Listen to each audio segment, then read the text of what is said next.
ഇരു ഹറമുകളിലെല്ലാം 20 റക്അത്താണല്ലോ നമസ്കരിക്കുന്നത്. നബി സല്ലല്ലാഹു അലൈഹി വസല്ലം 8 റക്അത്താണ് നമസ്കരിച്ചിരുന്നത് എങ്കിൽ ഹറമുകളിലും അതല്ലേ നടപ്പിലാക്കേണ്ടിയിരുന്നത്?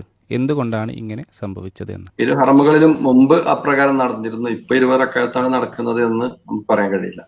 നമ്മൾ മനസ്സിലാക്കേണ്ടത് എന്താ വെച്ചാൽ രാത്രി നിസ്കാരവുമായി ബന്ധപ്പെട്ട വിഷയമാണ്. രാത്രി നിസ്കാരത്തിന്റെ എണ്ണം അത് നിർണയിക്കപ്പെട്ട നിസ്കാരമാണ്. എണ്ണം നിർണയിക്കപ്പെട്ട നിസ്കാരമാണോ, എണ്ണം നിർണയിക്കപ്പെട്ടതല്ലേ എന്ന അഭിപ്രായം പണ്ഡിതന്മാർക്കിടയിൽ ഈ ഒരു വിഷയത്തിൽ നിലനിൽക്കുന്നുണ്ട്. എണ്ണം നിർണയിക്കപ്പെട്ട നിസ്കാരമാണ് രാത്രി നമസ്കാരം എന്ന് പറഞ്ഞ പണ്ഡിതന്മാർ അത് 11 റക്അത്താണ് നിസ്കരിക്കേണ്ടത് എന്നാണ് പറഞ്ഞത്.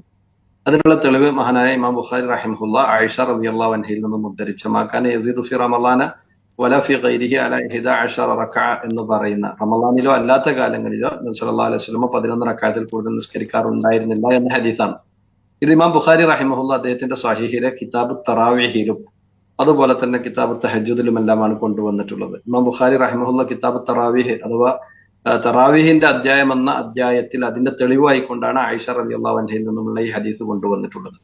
ഇതിന്റെ വിഷയത്തിൽ ഈ ഹദീസിനെ വിശദീകരിക്കുന്ന ഭാഗത്ത് മഹാനായ ഇബ്നു ഹജർ അൽ അസ്ഖലാനി റഹിമഹുല്ലാ അദ്ദേഹത്തിന്റെ ഫത്ഹുൽ ബാരിയിൽ നബി സല്ലല്ലാഹു അലൈഹി വസല്ലമയുടെ കാലഘട്ടത്തിലോ അതല്ലെങ്കിൽ ഉമർ റളിയല്ലാഹുവിന്റെ കാലഘട്ടത്തിലോ 20 റക്അത്ത് നിസ്കരിച്ചു എന്നൊക്കെ പറയുന്ന റിവായത്തുകളൊക്കെ ലഈഫാണ് എന്ന് കൃത്യമായി പറയുന്നതും കാണാൻ സാധിക്കും.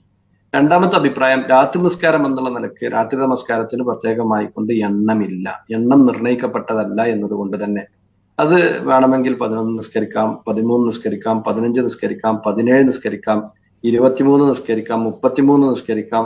എത്രയാണോ ഒരാൾക്ക് രാത്രി നിസ്കരിക്കാൻ കഴിയുക അത് രണ്ട് റക്അത്തായിക്കൊണ്ട് നിസ്കരിച്ച് 2 റക്അത്തുകളായിക്കൊണ്ട് നിസ്കരിച്ചുകൊണ്ട് അത് ഒറ്റയിൽ അവസാനിപ്പിക്കുന്ന രീതി തുടരുക എന്നതാണ്. ഇവിടെ നമ്മൾ മനസ്സിലാക്കേണ്ടത് ഇരു ഹറമുകളുടെയും വിഷയത്തിൽ നമ്മൾ മനസ്സിലാക്കേണ്ടത് ഇരു ഹറമുകളുടെയും കാര്യങ്ങൾ കൈകാര്യം ചെയ്യുന്ന ആളുകൾ അവർ ഈ നിസ്കാരത്തിന് പ്രത്യേകമായിക്കൊണ്ട് എണ്ണം നിർണയിക്കപ്പെട്ട നിസ്കാരമല്ല എന്ന അഭിപ്രായമുള്ള പണ്ഡിത വിഭാഗമാണ് അവിടെ ആ കാര്യങ്ങൾ കൈകാര്യം ചെയ്യുന്നത്.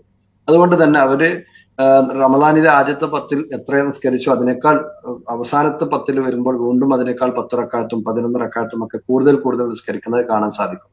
നമ്മുടെ നാട്ടിൽ നിലവിലുള്ള സാഹചര്യത്തിൽ നമ്മൾ മനസ്സിലാക്കേണ്ടത് 20 റക്അത്തിൽ കൂടുതൽ നിസ്കരിച്ചാലും തറാവീഹ് ആവുകയില്ല, 20-ൽ കുറവ് നിസ്കരിച്ചാലും തറാവീഹ് ആവുകയില്ല എന്ന ഒരു ലോകത്താർക്കും തന്നെ പരിചയമില്ലാത്ത രൂപത്തിലുള്ള ചർച്ചകളുമായി കൊണ്ട് ചില ആളുകൾ കടന്നു വന്നപ്പോഴാണ് ആ കാര്യം നമ്മൾ 23 ആണ് നിസ്കരിക്കേണ്ടത്, 23-നെ അത് 23-ൽ പരിമിതപ്പെടുത്തുന്ന, അതിനേക്കാൾ കൂടാനും പാടില്ല കുറയാനും പാടില്ല എന്ന് പറയുന്ന വാദത്തെയാണ് ബിദ്അത്ത് എന്ന് പറഞ്ഞത് നമ്മൾ മനസ്സിലാക്കേണ്ടതുണ്ട്. മുജാഹിദ് പ്രസ്ഥാനത്തിന്റെ തുടക്ക കാലഘട്ടം മുതൽക്ക് തന്നെ മഹാനായ കെ എം മൗലവി റഹിമഹുല്ലയുടെയും അതുപോലെ തന്നെ MCC അബ്ദുറഹ്മാൻ മൗലവി റഹിമഹുല്ലയുടെയൊക്കെ ഇടയിൽ തന്നെ ഈ എണ്ണങ്ങളുടെ വ്യത്യാസങ്ങൾ, എണ്ണങ്ങളുടെ വിഷയത്തിൽ അവർക്കിടയിൽ തന്നെ അഭിപ്രായ ഭിന്നതകൾ ഉണ്ടായിരുന്നു എന്ന് നമുക്കറിയാൻ കഴിയും.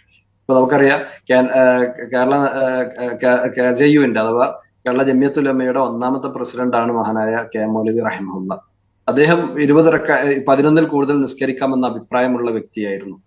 എന്നാൽ അദ്ദേഹത്തിന്റെ സതീർത്ഥ്യനായ മഹാനായ MCC അബ്ദുറഹ്മാൻ മൗലവി 11 റക്അത്തിൽ കൂടുതൽ നിസ്കരിക്കൽ ബിദ്അത്താണ് എന്നുള്ള അഭിപ്രായമുള്ള ആളുമായിരുന്നു.